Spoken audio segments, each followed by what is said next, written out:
In this lesson, we will discuss package management. What is package management? Package management in software development is a set of organization, indexing, and distribution standards of installable units of software. We can find examples of package management systems throughout open source software projects. You may recognize some of these found in various Linux operating system distributions.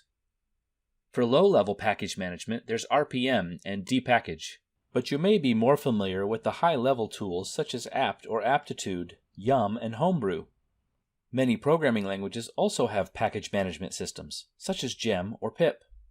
We'll be focusing on pip for this lesson. The Python Package Index, or PyPI, is the recommended source for Python packages. It offers easy installation and management of packages using the pip tool, automatic installation and tracking of dependencies, and a no-fuss package removal system.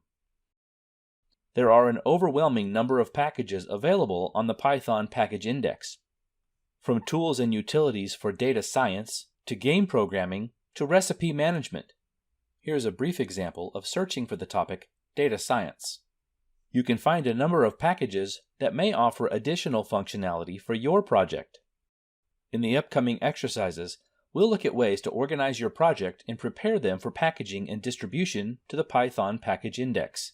We can create these packages manually and upload them ourselves to PyPI, or we can use tools available such as GitHub Workflows that will package and publish our project files for us automatically as we commit changes to our code repository, allowing us to focus more on coding and less on package management and distribution.